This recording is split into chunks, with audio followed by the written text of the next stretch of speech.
Oi, gente! Sejam muito bem-vindas e muito bem-vindos a mais uma Crônica da Moda. Olha, eu nem vou fazer mistério sobre o tema do vídeo de hoje porque não tem como. Eu vou te contar a história de Karl Lagerfeld, um dos estilistas mais brilhantes, geniais e controversos que houveram na moda. Ele virou praticamente um ícone pop, com seu cabelo branco preso no rabo de cavalo, óculos escuros, roupas PIB e as luvinhas com os dedos para fora. Ele realmente se tornou uma fantasia. Karl era mais do que um workaholic, ele era um ninfomaníaco fashion, como ele mesmo se definiu. Só pra vocês terem ideia, gente, ele chegou a comandar 3 a 4 marcas de uma vez só, ao mesmo tempo. Eu juro que eu não sei como ele conseguiu fazer isso, é praticamente impossível, só sendo um ninfomaníaco mesmo. Uma dessas grifes foi a Chanel, onde ele permaneceu por mais de 30 anos, e tudo, ou praticamente tudo que a gente reconhece hoje como Chanel, que a gente gosta, que a gente acha bonito, que a gente tem desejo de consumo, foi o Karl que criou, ou então ele atualizou, modernizou para os nossos tempos. Karl Lagerfeld era uma figura extremamente contraditória, porque se por um lado ele era uma pessoa super visionária, frente do seu tempo, revolucionário na moda,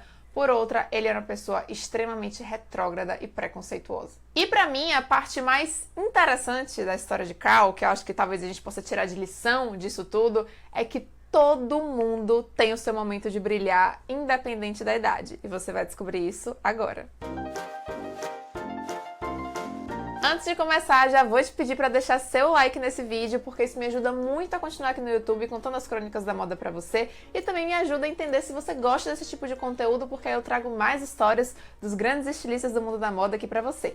E se você ainda não é inscrito no canal, tá na hora de se inscrever, é só clicar nessa bolinha aqui, é super prático e fácil. E vale a pena você ativar o sininho também para receber a notificação toda vez que eu coloco vídeo novo por aqui. Ah, e por favor, não esquece de seguir o Crônicas da Moda no Instagram e no TikTok, que tem muito conteúdo legal sobre moda, história da moda lá para você conferir. Karl Lagerfeld era alemão, nascido em Hamburgo em 1933. Esse foi o mesmo ano que Hitler assumiu o poder na Alemanha. E à medida que as coisas iam ficando feias por lá, o pai dele, o Otto Lagerfeld, que tinha feito fortuna com a importação de leite condensado, decidiu se mudar com a família para uma cidade mais afastada no interior. Karl sempre foi muito fashion desde criança. Ele já gostava de usar o cabelo comprido e aquelas roupas em estilo tirolês, que é aquele traje típico alemão, sabe? Com a bermudinha, a camisa, o suspensório.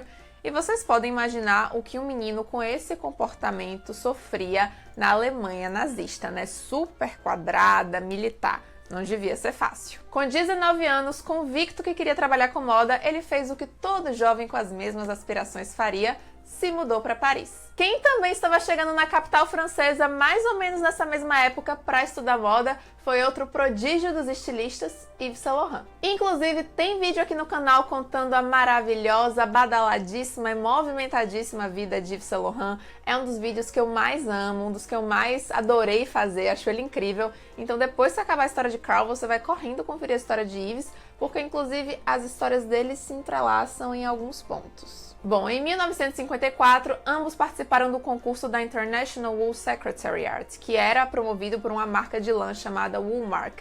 E os jurados eram ninguém mais, ninguém menos que Hubert Givenchy e Christian Dior. Tá bom pra você? O Karl ganhou na categoria casacos, o que foi muito legal, mas o Yves Saint Laurent ganhou na categoria vestidos, que era mais nobre e mais importante. E a partir daí, gente, verdade seja dita, o Yves passou a brilhar muito mais do que o Karl. A carreira do Karl andou, claro, esse concurso foi muito bom pra ele, mas a carreira dele evoluiu de um jeito normal, digamos assim. E a do Yves Saint Laurent foi meteórica. Com 19 anos ele foi trabalhar na Dior, com 21 ele assumiu a Maison Dior, porque o fundador tinha falecido. 3 anos depois ele abriu a sua grife própria e já foi revolucionando, colocando coisas novas na moda, aquela loucura toda. Até nos círculos sociais, nas paqueras, o Yves fazia mais sucesso do que o Karl, porque ele era considerado mais bonito, mais descolado, assim, mais interessante. E o Karl era meio sisudo.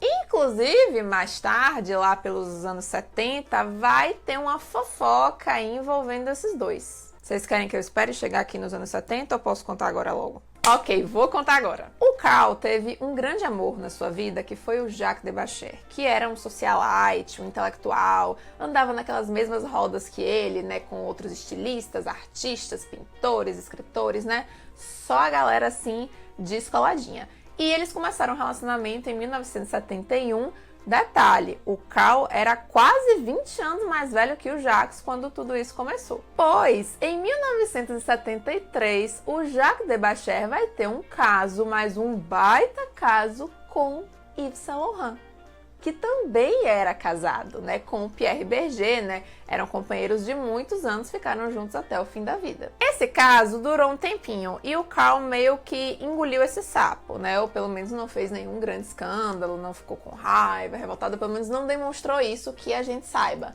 Até porque, segundo o próprio Carl, ele e o Jacques tinham um relacionamento, moravam juntos, tudo certo, mas eles nunca transaram, né? Aí fica a seu critério acreditar nisso ou não, são palavras do próprio Carl. Ele dizia que amava profundamente o Jacques, mas para sexo ele preferia garotos de programa, vai entender. Bom, mas o caso é que depois que esse affair com Yves Saint Laurent acabou, o Jacques voltou pro Carl e ficaram juntos a vida toda.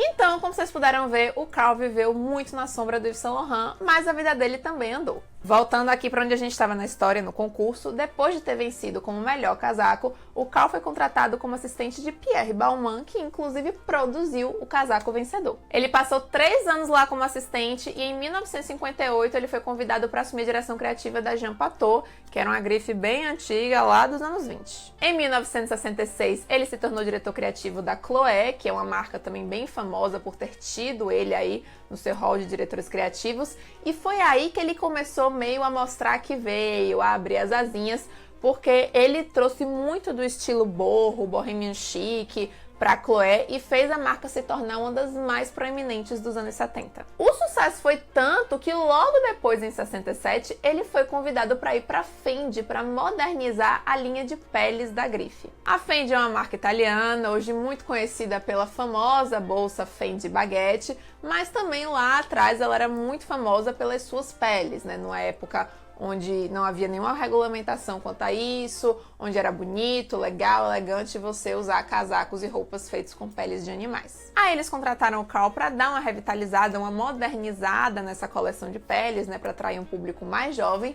E, inclusive foi nessa época que o Carl criou a logomarca da Fendi, que tá aí até hoje, que é aquele FF invertido, que significa Fun Fur, que é pele divertida. E detalhe, desde então ele nunca saiu da Fendi e ficou lá até a sua morte. Oh, mas e a Chanel? A Chanel vai entrar nessa história agora. Em 1981, Coco Chanel faleceu já bem velhinha, com 80 e tantos anos, e aí, como ela não tinha herdeiros diretos, família, filhos, ninguém que pudesse deixar a marca acabou sendo comprada pelos irmãos Wertheimer, né, que já eram sócios de Chanel na venda dos perfumes da grife, né? Quem já assistiu meu vídeo aqui contando a história dela, já sabe todo o babado que envolve ela e esses dois irmãos. Só que a questão é que eles compraram a marca e não colocaram ninguém de imediato para assumir a direção criativa. Então a Chanel ficou mais de 10 anos sem ninguém no comando criativamente. A marca ficou vivendo todos os anos 70 ali num limbo, basicamente,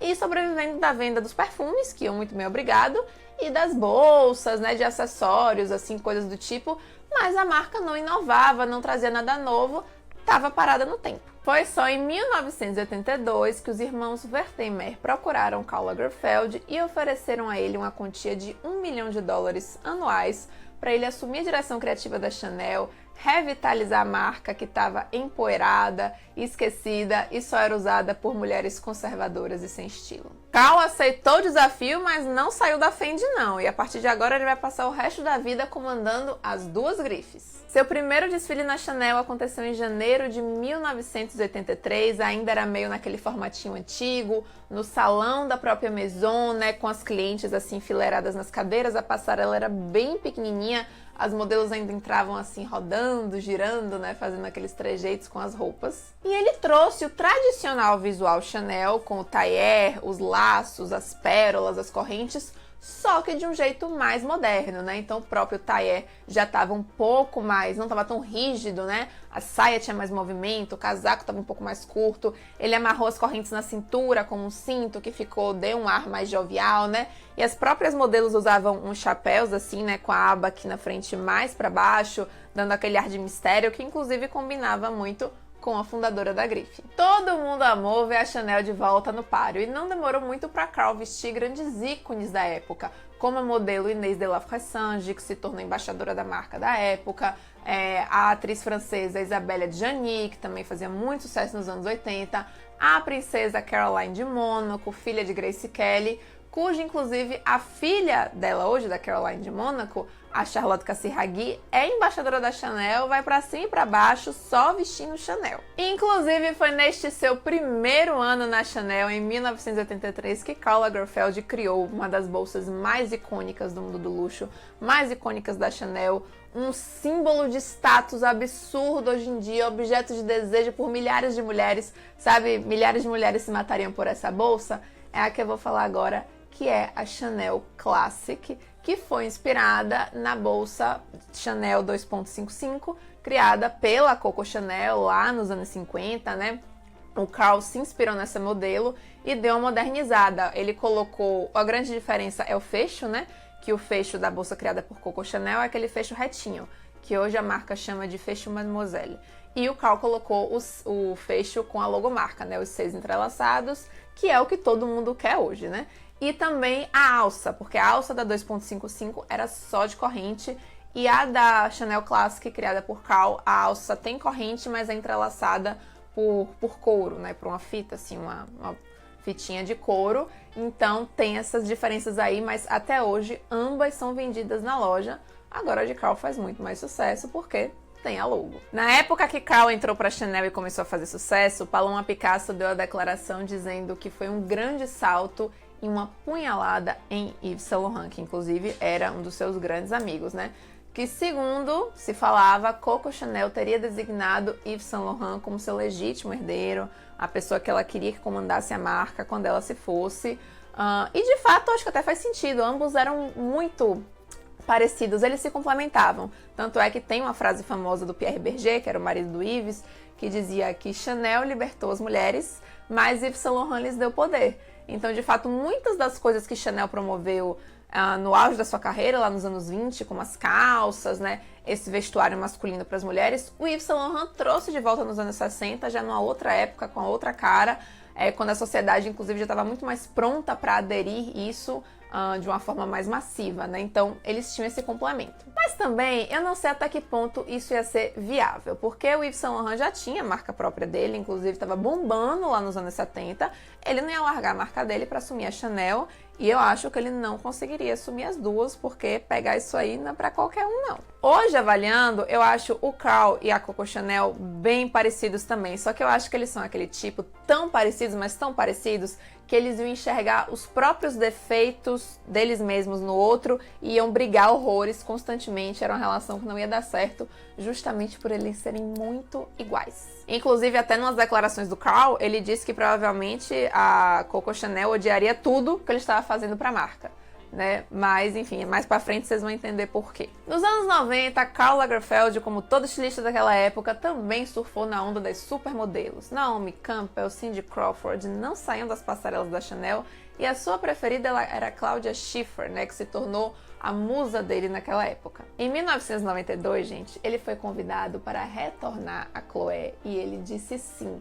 Nessa época, ele ficou com 4 marcas comandando, porque era Chloé, a Chanel, a Fendi e a marca própria dele que ele já tinha lançado. Eu não sei como é que ele fez isso. Uma das grandes paixões do Karl, além da moda, é a fotografia, tanto é que ele fotografou inúmeros editoriais para a Chanel. A maioria dos editoriais da Chanel, ele mesmo fotografava, a maioria das campanhas também, ele mesmo era que fazia tudo. Ele era um homem bem excêntrico e altamente viciado em Diet Coke. Dizem que ele tomava 10 latinhas por dia. Socorro! E tem uma história engraçada, porque nos anos 2000, a Dior Homme, né, a linha masculina da Dior, tinha lançado uma coleção com calças skinny. E o Karl achou aquilo lindo, queria usar, mas ele mesmo disse numa entrevista que aquele tipo de roupa era feito para garotos muito, muito mais jovens que ele e não para homens da sua idade. E como ele estava mais gordinho naquela época, ele decidiu emagrecer para usar a calça skinny que ele tanto queria. Ele fez uma daquelas dietas super hards, perdeu 40 quilos em 13 meses. Inclusive, a sua dieta virou até livro. Tem um livro chamado The Karl Lagerfeld's Diet, ou The Diet of Karl Lagerfeld, algo assim, que foi escrito pelo médico que acompanhou ele. e desde então ele nunca mais voltou a engordar, foi calça skinny pra sempre, mas ó, ele nunca abandonou a Diet Coke. Uma das coisas que mais me fascinava em Karl, e o que eu mais gostava de ver nos desfiles da Chanel, é o vasto repertório que ele tinha. Gente, Karl Lagerfeld tem uma das maiores bibliotecas do mundo, com mais de 300 mil livros. Ele mesmo dizia que se você for na casa dele, você vai ter que andar sobre os livros, né? Então era uma coisa assim fantástica. Eu piro quando eu vejo essa foto da biblioteca dele. E isso era muito legal, porque ele também era muito fascinado por música. Ele tinha uma coletânea de CDs, assim, absurda, né? E quando você olhava para o desfile da Chanel que ele fazia, nunca era uma coisa só. Podia até ter um tema central, né, às vezes, mas eram múltiplas referências, era uma colcha de retalhos, de referências, de coisas que ele costurava lá e ficava perfeito. Ele também era um cara muito aberto a novas tendências, tanto é que ele foi um dos primeiros estilistas assim de renome, de uma casa de moda, de alta costura,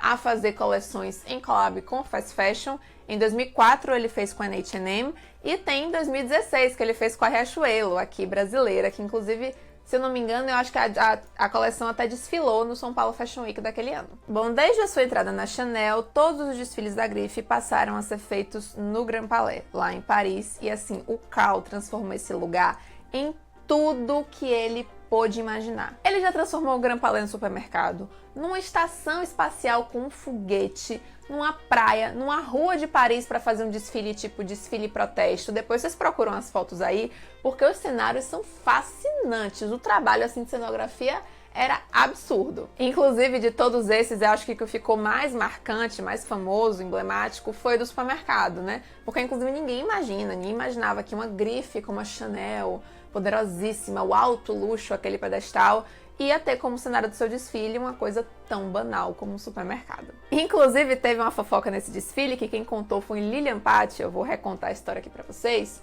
Que quando teve o desfile do supermercado, as prateleiras tinham produtos de supermercado com a marca Chanel. Então tinha macarrão Chanel, molho de tomate Chanel, arroz Chanel, feijão Chanel, biscoito Chanel, tudo da Chanel. E aí, quando acabou o desfile e tal, os convidados invadiram, né, meio que a passarela para pegar esses produtinhos para levar para casa de souvenir e tal. As pessoas ficaram loucas. Só que é óbvio que não podia, né? Então todo mundo foi barrado na porta pelos seguranças e pedir para devolver, né? Pagaram esse mico sem necessidade nenhuma. E não pense que esses desfiles megalomaníacos ficaram só na Chanel, não. Em 2008, ele fez um desfile para Fendi apenas na Muralha da China, tá bom? Bom, mas voltando para Chanel, uma parte muito importante dos desfiles da grife de alta costura são as noivas. Elas fecham o desfile de alta costura e as do Karl eram particularmente especiais porque ele sempre usava as noivas como uma forma de trazer uma novidade, de passar alguma mensagem, de fazer algo diferente. Na coleção de alta costura 2013, ele colocou um casal de modelos, né, duas mulheres entrando na passarela de mãos dadas, vestidas de noiva, bem na época que tinha sido aprovado um projeto de lei na França legalizando o casamento entre pessoas do mesmo sexo e que teve muitos protestos na rua contra isso. Para alta costura verão 2014, ele colocou a noiva, que foi ninguém menos que Cara Delevingne, né, sua musa, entrando de tênis. E aquilo também foi outra coisa que chocou todo mundo, porque ninguém imaginava de novo. E na maravilhosa e poderosa Chanel, a noiva, a coisa mais importante, ia vir de tênis. Inclusive, sobre essa expansão do tênis e sobre o tênis ter assim, atingido todos os lugares possíveis e hoje a gente poder usar no trabalho, de forma casual, nas festas, em qualquer lugar, a gente deve muito disso a Karl Lagerfeld. Isso é um fato que não dá pra negar. Ele apostou muito no tênis, colocou muito tênis, não só nos desfiles de prêt-à-porter, mas como eu falei, nos de alta costura, né, na noiva. Então ele levou o tênis a esse status, que é um sapato que pode estar em qualquer lugar. Então, se você gosta de usar tênis toda hora, você deve muito dessa que não é mais uma tendência, né, do tênis ter alcançado esse lugar, a Karl Lagerfeld. E uma das minhas noivas preferidas dele foi da coleção de alta costura 2015, que ele colocou uma noiva grávida na passarela, já com barriga, barrigão, tudo. E o vestido era lindo, eu achei fantástico que a noiva estava grávida, porque a gente nunca vê modelos grávidas na passarela, né? Isso nem existe. E o vestido ainda tinha uma cauda atrás, toda com os arabescos barrocos, uma coisa linda. Bom, Karl também raramente era visto sem a companhia da sua gatinha de estimação, a Choupette, que era o grande amor da sua vida depois que o Jacques de Bacher se foi. Inclusive, ela é uma gata milionária porque ela herdou toda a fortuna dele com a morte dele. A Choupette, na verdade, era a gata de um amigo do Karl. E uma vez ele foi fazer uma viagem durante o Natal e pediu pro Karl cuidar da gata pra ele, né? E o Karl ficou meio assim, eu vou cuidar de gata? Não quero. Mas aí ele se apaixonou pela Choupette, quando o amigo voltou de viagem, ele disse, ó, não vou devolver, é minha. Em 2013 foi o ano de Karl no Brasil, ele assinou uma collab com a Melissa, inclusive eu tenho essa revista aqui que a Melissa fez na época que a collab foi lançada, né? Foi uma collab super comentada, teve festa de lançamento aqui no Brasil e a modelo foi ninguém menos que a Cara Delevingne, que era sua musa na época. E ele fez uma coleção bem fã, inclusive com esse sapato aqui, né, que é um salto em forma de sorvete. Eu comprei esse pra mim na época e tenho até hoje. Em 2013 ele veio ao Brasil, inclusive, não por conta da Melissa, mas para acompanhar a exposição da Little Black Jacket, que é um grande ícone da Chanel, que ele também foi responsável por modernizar, por atualizar, por trazer para o nosso presente. Foi uma exposição que rodou o mundo. E ele veio aqui, na época teve uma mega festa, com toda a pompa e circunstância que ele merecia. Bom, eu falei lá no início do vídeo que Karl Lagerfeld era uma figura contraditória. E até agora eu só contei o lado bom da história para vocês, né? Toda essa parte do gênio da moda, do grande estilista, das grandes coisas que ele fez. Acho muito legal essa coisa da história dele, de ele ter tido sucesso ali já com 70 anos, né? Então, por isso que eu digo que é a história que mostra que todo mundo tem sua hora de brilhar. Porque quando ele era jovem, ele viveu na sombra do Yves Saint Laurent, mas também quando ele chegou no seu auge, ele realmente estava no auge, ele era o Kaiser da moda, o homem mais importante da moda, né? Então ele viveu muito o auge da sua carreira aí, 70 anos mais, né? Mas tem o lado ruim dessa história, que ele teve muitas colocações altamente preconceituosas e polêmicas ao longo da vida. E o pior é que essas colocações foram feitas recentemente, já nas últimas décadas, né? A maioria das pessoas trata as falas do Karl como polêmicas. E ele tem realmente algumas frases polêmicas, quando ele diz que moletom é a derrota, né? O que pense rosa, não use rosa. Isso sim é polêmico porque isso é uma questão de opinião. E pra ele, moletom pode ser a derrota, pra você, moletom pode ser uma coisa linda, a coisa mais elegante do mundo. Isso é polêmico porque isso divide opiniões.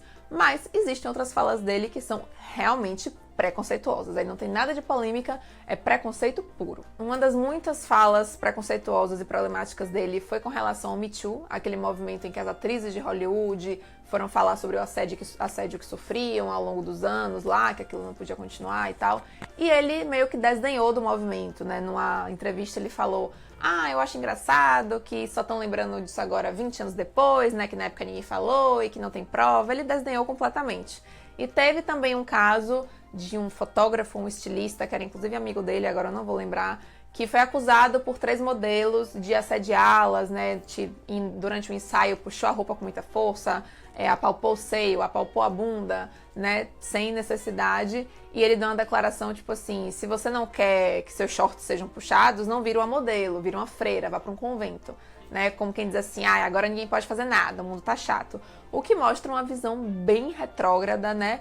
Bem velha dele, o que não condizia com o seu outro comportamento enquanto estilista. Sobre a falta de diversidade de corpos na passarela e as críticas que ele sofria por seus modelos serem muito magras e nunca terem modelos plus size ou com corpos diversos na sua passarela, ele disse o seguinte sobre as pessoas que fazem esse tipo de crítica: elas são múmias gordas sentadas com seus sacos de batatas fritas na frente da TV, dizendo que modelos magras são feios, né? Inclusive, tivemos um momento maravilhoso recentemente. Esse ano, em 2023, o Met Gala homenageou o Karl Lagerfeld e todo o seu trabalho.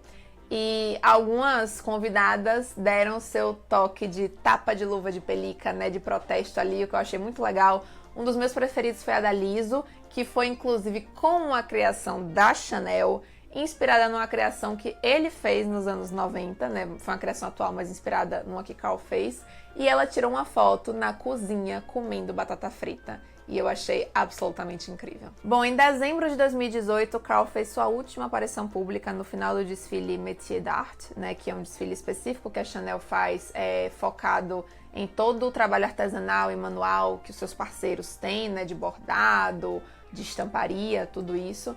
Ele entrou no desfile ao lado da Virginie Viard, sua braço direito na Chanel, e do seu afilhado. Em 19 de fevereiro, Karl Lagerfeld morreu, vítima de câncer no pâncreas. Ele foi cremado na presença de algumas poucas pessoas, amigos, dentre eles a Caroline de Mônaco, tava a Anna Wintour da Vogue, tava o Bernard Arnault, né? E suas cinzas foram espalhadas junto com as cinzas da sua mãe e do seu grande amor, o Jacques Debachère, que tinha falecido em 89, vítima de AIDS. No mesmo dia da sua morte, a Chanel anunciou que quem assumiria o seu lugar seria a Virginie Viard, a sua braço direito, né? Então já demonstrava que eles já estavam se preparando para isso.